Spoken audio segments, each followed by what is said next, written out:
Dentro del tema 2, que se llama la formación de los imperios coloniales, hoy toca el Imperio Británico. Por su intenso contenido lo vamos a dividir en 3 partes. La primera es las características del imperio y sus gentes. En el segundo vídeo hablaremos del comercio triangular de esclavos. Es un tema muy interesante y con testimonios que hemos encontrado de bastante rudeza. Y en el tercero hablaremos de los aspectos positivos y negativos para la población del Imperio Británico. Este canal promociona el curso Geopolítica y Economía Mundial.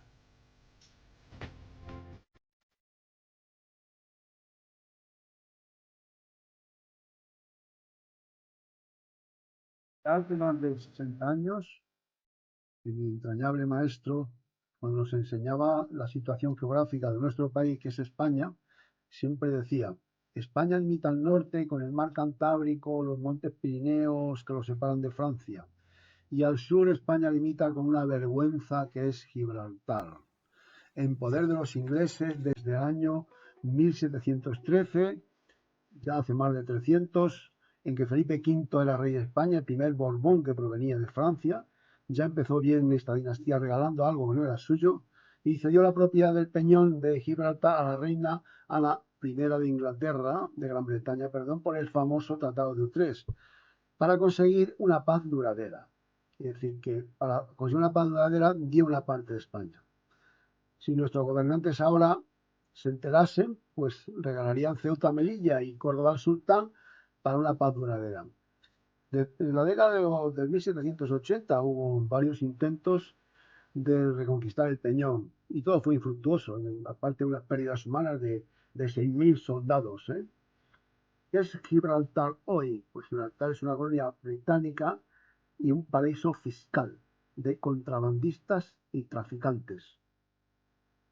Una reflexión: si nuestros mediocres políticos no son capaces de poner de acuerdo, no han sido capaces de poner a los españoles en el tema de independentismo, ¿cómo van a resolver un tema de más de 300 años? Ahora vamos a aclarar qué es esto, son los británicos, los ingleses, los anglosajones, el Reino Unido, en fin, esto es un follón. Entonces vamos a ver. El Reino Unido está formado por, aquí está en el mapa, por Inglaterra, Gales, Escocia e Irlanda del Norte. Después Gran Bretaña es el nombre que recibe la Britania, que es el nombre dado por el Imperio Romano, en la isla principal del Reino Unido, en la que se encuentra Inglaterra, Gales y Escocia. Los fenicios y griegos llegaron hasta allí para extraer casiterita. La casiterita era la mena del estaño imprescindible para la fabricación con el cobre, para la fabricación de bronce, para las armas. Inglaterra es una de las 4 naciones que constituyen el Reino Unido.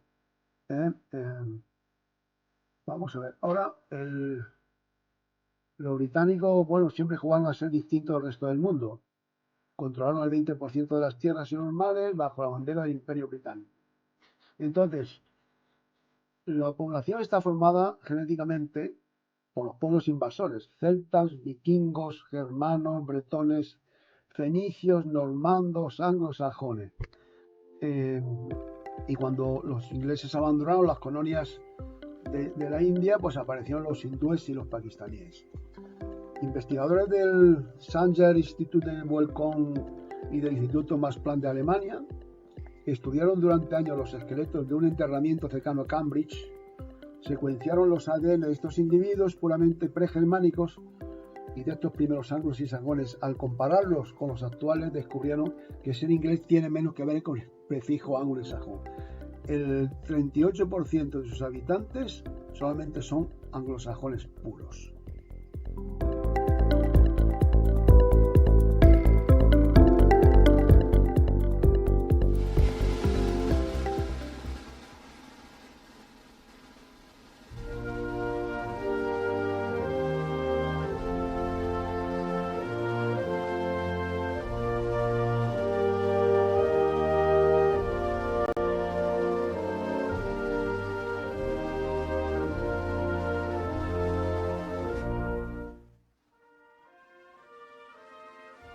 Si explicamos lo que es el Imperio Británico y nos pasamos por alto uno de los más significativos símbolos del imperio, como es la abadía de Westminster, de estilo gótico, pues mal hecho. En esta abadía se han celebrado grandes eventos como coronaciones y entierros de reyes y nobles, celebraciones de victorias en las grandes batallas del imperio allende los mares, por supuesto las derrotas no. Y para premiar a sus ilustres personalidades, muchos yacen allí enterrados o recordados con estatuas o placas conmemorativas. Son personalidades como Stephen Hawking, Charles Darwin, Newton, Livingstone, Charles Dickens, entre otros científicos y personajes ilustres. Y en nuestra investigación nos ha llamado mucho la atención un personaje homenajeado como es Sir Francis Drake, uno de los corsarios criminales más sanguinarios del siglo XVI, encima socio de la reina de Inglaterra Isabel I.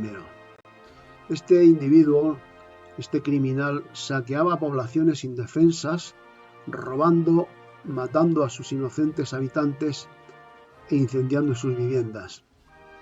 Atacaba cualquier barco que surcaba el Atlántico, el Caribe o el Pacífico, asesinando y robando.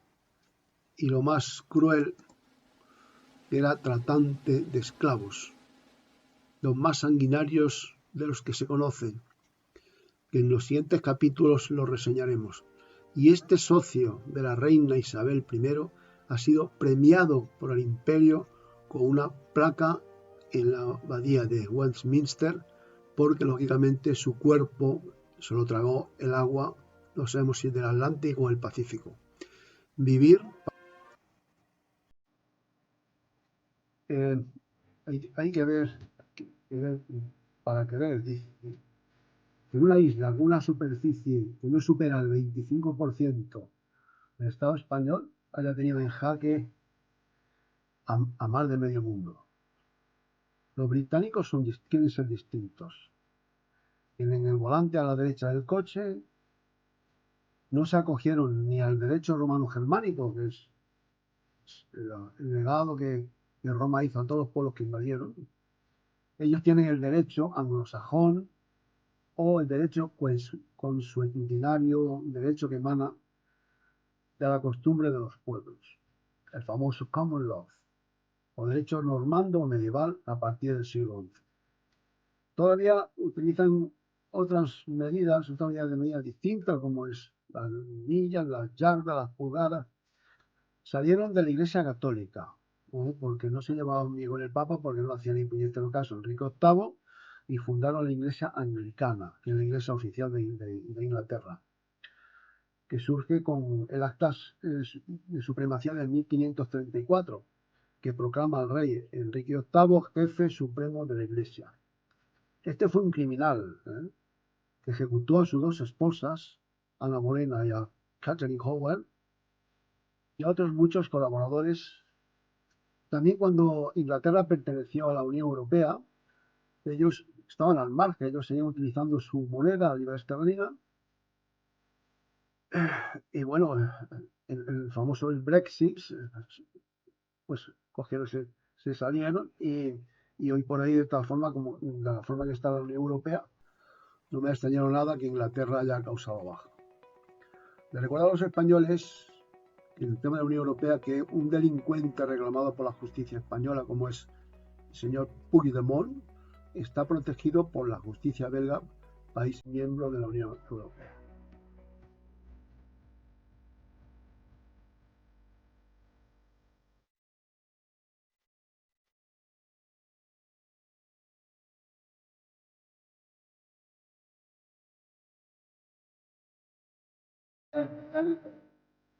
Fue el más extenso jamás conocido, aunque su extensión no condicione su grandeza. 30 o 32 millones de kilómetros cuadrados, y si la superficie terrestre son 150 millones de kilómetros cuadrados, estamos hablando de un 20% de todas las tierras pertenecieron al imperio. Dícese el mayor imperio en extensión y el de mayores agravios a la población.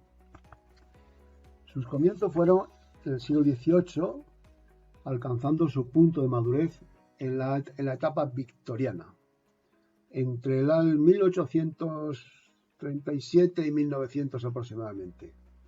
Los territorios controlados por los británicos tenían siempre un amplio carácter comercial y de intercambio de mercancías a través del control de los mares con sus enormes embarcaciones, sus extensas flotas. En el siglo XVIII, antes de la era victoriana, surgió el sistema de libre cambio, que lo explicábamos en el capítulo 1,4, que se define como una situación de relaciones económicas internacionales sin trabas aduaneras, ni limitación al intercambio de mercancías en puerto a través de los barcos de los Royal Navy. En el siglo XX, el Imperio Británico llegó a contar con unos 500 millones de habitantes en sus territorios de Europa, América, Asia, Asia y Oceanía, casi una cuarta parte de la población mundial. El imperio estableció una hegemonía económica y política a nivel mundial. No se caracterizó precisamente por la culturización de los pueblos dominados.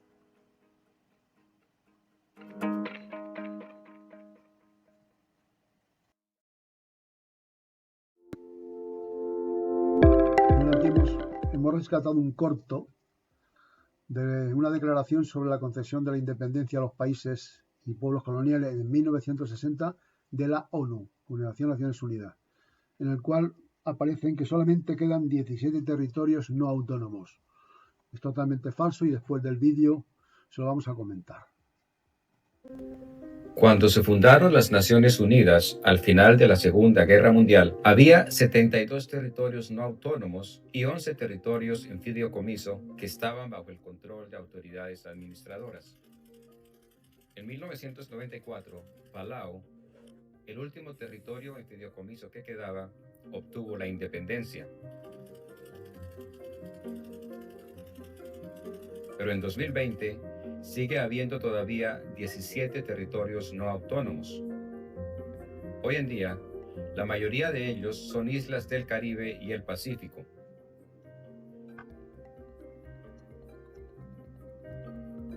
Las Naciones Unidas se mantienen firmes en sus esfuerzos por poner fin al colonialismo en todo el mundo. Echemos un vistazo a la historia de las Naciones Unidas y la descolonización. En el capítulo 11 de la Carta, el documento fundacional de las Naciones Unidas, se aborda directamente la cuestión de los territorios no autónomos. Aquí hemos parado ya el corto, en el cual desmentimos totalmente lo que dice la Organización de las Naciones Unidas sobre el tema de la descolonización, que quedan 17 territorios no autónomos, totalmente falso. Los datos que tenemos en nuestro poder de The World Factbook o el libro de Hechos Mundiales, publicación anual de la Central de Inteligencia de la CIA de los Estados Unidos.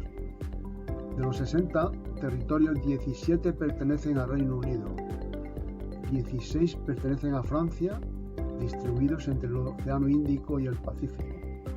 14 corresponden a Estados Unidos y otros como Australia, Países Bajos, etc. De esas 17 colonias británicas, los territorios de las Bermudas, Gibraltar, Islas Caimán, Islas Malvinas, Islas Vírgenes, Bahía de Jersey son paraísos fiscales. Según Real Decreto 1080-1991, vamos a poner 1091, del 5 de julio del Gobierno de España. Saben que cada país tiene una distinta consideración de lo que son paraísos fiscales. Lo que en España es un paraíso fiscal, en Inglaterra a lo mejor es distinto, claro, según su interés. De todas formas, los ingleses o británicos hacen de su capa un sayo siempre. Y la ONU es un organismo inoperante, incompetente, con un presupuesto, no sé si se hablan de 6.300 millones de dólares y con 36.000 funcionarios. Imagínese usted el poco interés que tendría Argentina, que entró en guerra con Argentina por las Malvinas. Murieron 650 soldados. Colonia que según la ONU ya se tenía que haber entregado. Que dice la ONU el gran esfuerzo que está haciendo. Cuando toca con Inglaterra los esfuerzos se quedan baldíos. según la Declaración de la Independencia que promulgó en el 1966. Pero claro, es un país fiscal. Y Gibraltar de España igual. Todo es una farsa.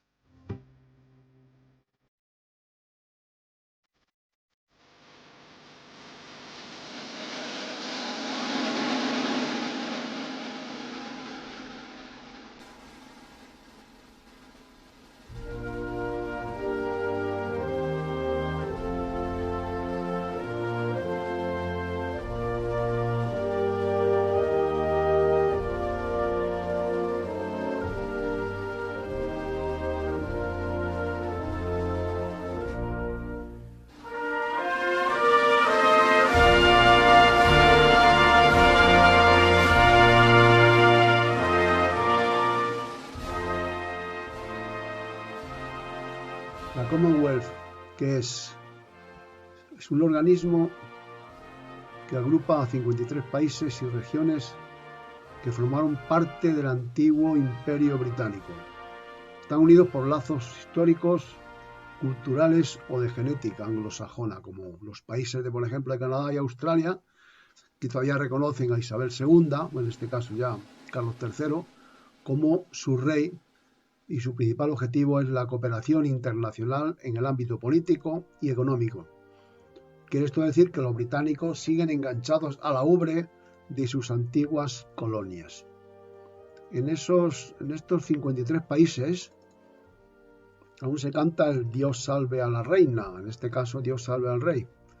Por otro lado, un fuerte compromiso con la Commonwealth puede ayudar al Reino Unido a establecer lazos con viejos y nuevos aliados después del Brexit, de su salida de la Unión Europea. Aumentar el comercio con la Mancomunidad puede servirle a Londres para revitalizar su papel en el escenario global una vez fuera del mercado de la Unión Europea. De hecho, dentro de la Mancomunidad pues están economías que crecen muy rápido, como la India, con una tasa de crecimiento entre un 6 y un 8%.